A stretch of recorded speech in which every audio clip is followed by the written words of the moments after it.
Hi everyone, I'm Little Mike and I'm going to share with you my experience about taking and passing the Part 107 test for the FAA exam. If you're not familiar with that test, that is the test for those of you that want to fly a drone commercially so that you can get paid for your services. So I passed it today with a score of 95% on my first attempt. So I thought I'd share with you today my experience and how I passed it with that type of score. To get ready for the Part 107 exam, I essentially just used Pilot Institute. I wanted an online program that I could use in order to get ready for the test. I read a lot of positive reviews for them, and most folks out there thought that they were the most thorough in getting the job done. So I did just what Greg, who's the instructor of Pilot Institute, said to do, and I went through all of the videos from A to Z. Then I took my first practice test. At that point, I scored an 80%, which is exactly what Greg said I needed in order to pass the Part 107. So then I wanted to be a little more thorough, and so I went back and rewatched the videos of the areas where I wasn't scoring that well.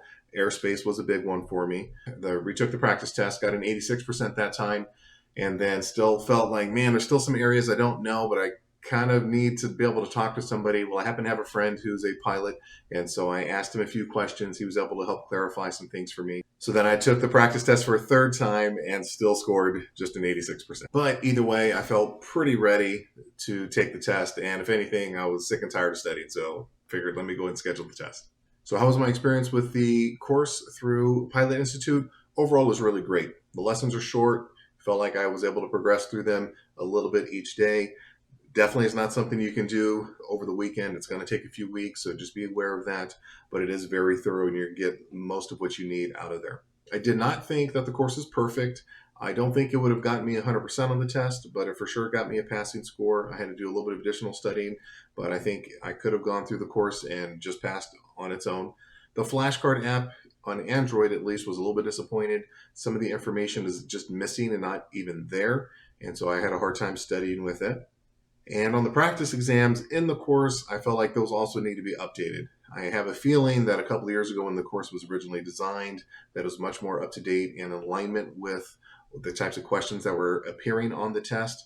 But I can say when I went to the exam, I was surprised how much more difficult the questions were than what I had been practicing.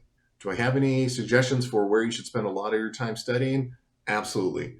Study the sectional charts. Go through all of those even more than the course asks you to, and role play and look at an airport and try to figure out all the different layers of airspace. Look at the objects around them, know what's going on. That was a big part of what was on the test. So you certainly don't need a 95% on your test in order to get your drone license. You only need a 70%.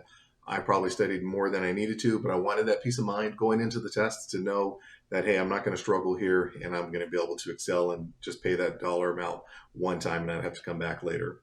And if you want to know if I would recommend Pilot Institute, absolutely. It worked for me, and I plan to continue using some of their courses and furthering my piloting career. I'm not sponsored. I have no affiliation with them in any way. And thank you for watching.